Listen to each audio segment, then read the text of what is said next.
I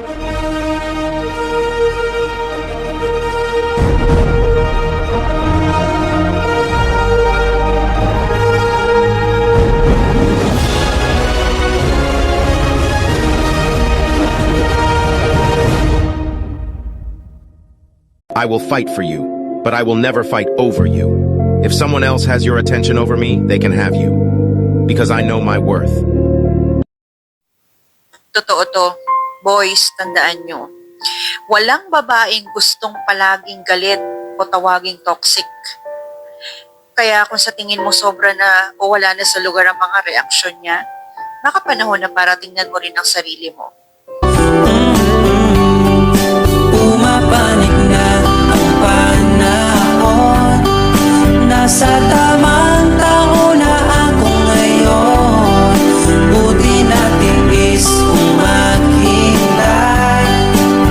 at ibinigay ka sa'kin ng may kapal.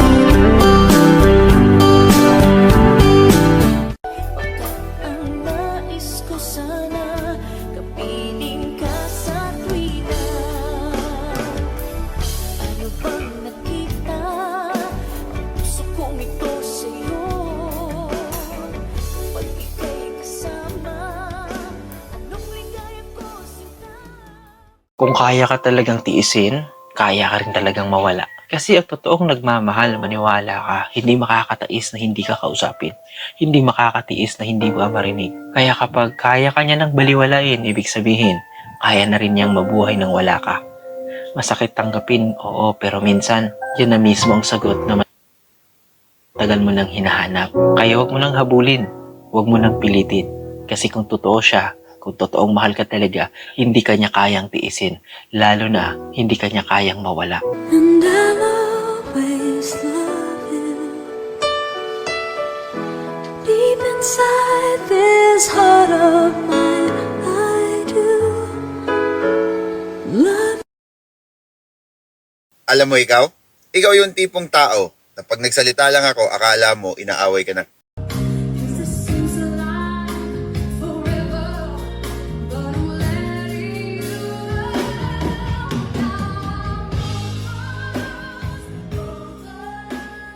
Agad. Relax. Hindi lahat ng usapan gera. Konting tanong lang.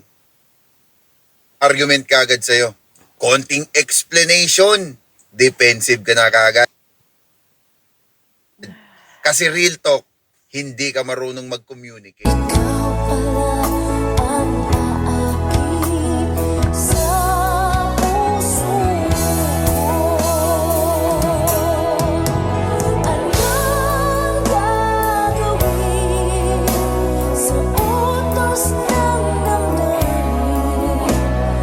Para bang hangin na kay hirap pigilin? Sana'y unawain ang pusong sa'yo'y Kapag pinapagtanggol niya na yung pinagseselosan mo, common sense na lang yun. Kasi hindi mo na kailangang magtanong.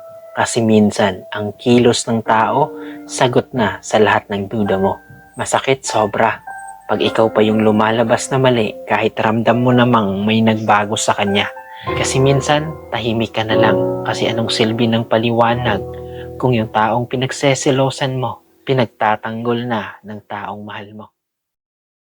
Kapag ang babae ay palaging stress, palaging masama ang loob at umiiyak, ramdam niyang wala na siyang halaga sa'yo. Huwag kang magpakapante dahil gaano ka man niya kamahal, napapagod pa rin siya. Lalo na kung nararamdaman niya na mahalaga lang siya dahil kailangan mo siya. Hindi mo siya minahal ng totoo. Mahal mo lang siya dahil may pakinabang siya.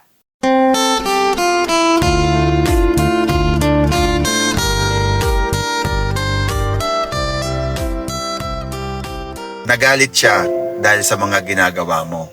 Ikaw, nagalit ka dahil sa reaksyon niya dun sa mga ginagawa mo. May pagkakaiba yun. Explain ko sa'yo. Halika. Huwag mong sabihin na nagiging negative siya.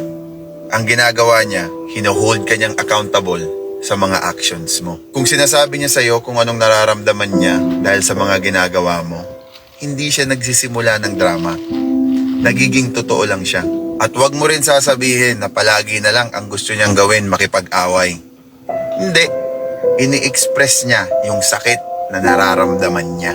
Kasi pag ganyan, ang tawag sa ginagawa mo, deflection, basic manipulation. Akuin mo naman ang kasalanan mo. Hindi naman pwede na nasaktan mo yung tao tapos sasabihin mo na siya yung problema kasi binoboses niya. Hindi naman siya sensitive, honest lang siya. Hindi naman siya OA. Nagre-react lang siya dun sa hindi mo pagdinig at hindi mo pagpansin sa kung ano man ang nararamdaman niya. Hindi naman pwede na hindi mo na nga pinapansin yung emosyon niya tapos magagalit ka kapag nakakuha na siya ng lakas ng loob na sabihin sa'yo kung anong nararamdaman niya. Tandaan mo to, ang respeto hindi siya pagiging malambing kapag komportable lang, kundi pagiging responsable kahit hindi ka komportable. Kaya kung hindi ka naman lang makakatulong sa pag-heal ng tao, dun ka na lang sa malayo. Peace out.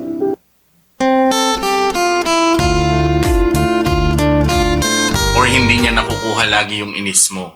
Sinasabi ko sa'yo, tol, peke yan. Dahil yung totoong girlfriend, yung girlfriend na mahal ka, sigurado lagi ka niyan iinisin.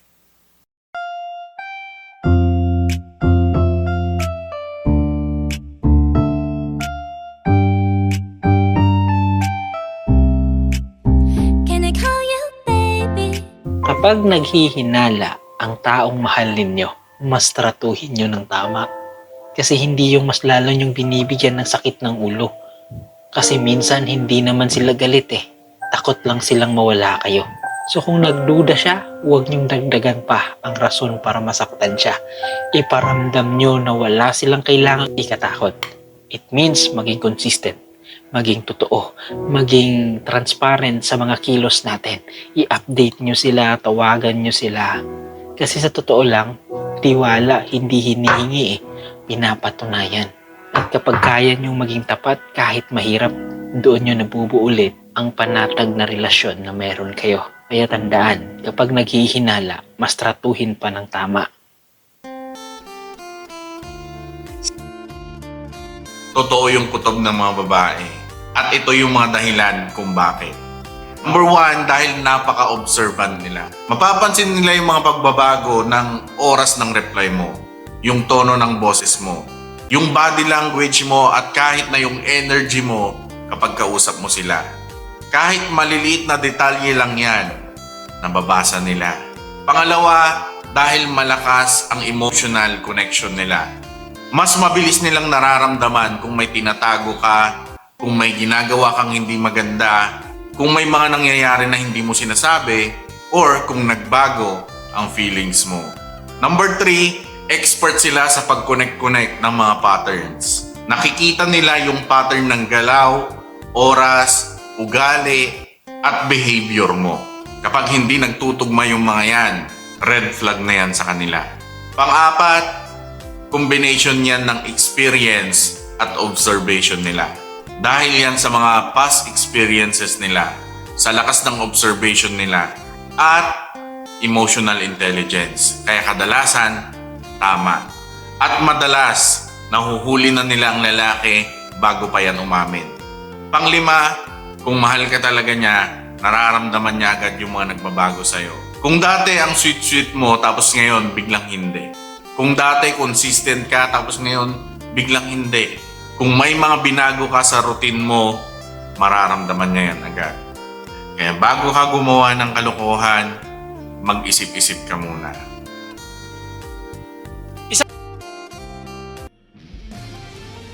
Hindi mag-o-overthink ang isang tao kung hindi mo siya bibigyan ng dahilan. Kasi hindi siya mahihirapang magtiwala eh, kung ikaw mismo marunong maging tapat. Kaya sana huwag mong sabihin siya ang problema, na siya ang selosa. Kasi to be honest, hindi siya magiging paranoid kung malinaw ka sana, kung consistent ka sana. Kasi ang overthinking kasi bunga yan ng paulit-ulit talaga na red flags. Ng mga salitang hindi tumutugma.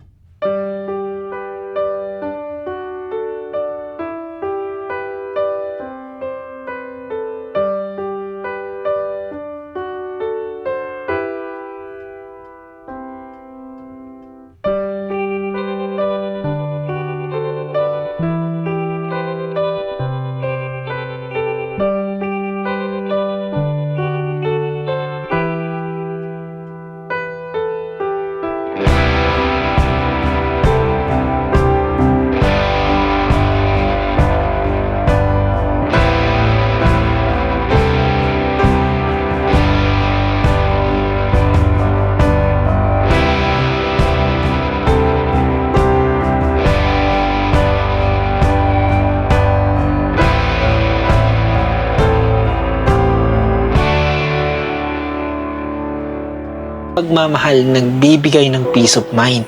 Hindi yung tipo bang hindi siya makatulog. Kasi ang tamang tao hindi ipaparamdam na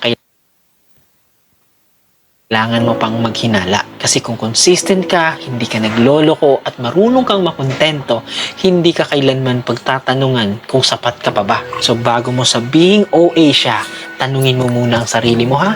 Ano bang ginawa mo para maging panatag ang isip niya? Kasi walang gustong mag-overthink, pero lahat gustong maramdaman na sila ay mahalaga, na sila ay sigurado na mahal mo rin siya. Hindi yung tipo bang ikaw na mismo ang nagbibigay ng dahilan para mag-overthink siya. Ang overthinker, hindi magiging overthinker. Tandaan nyo yan, kung ikaw mismo, consistent ka sa bagay na ginasabi mo at ginagawa mo. At higit sa lahat, kung marunong kang makontento.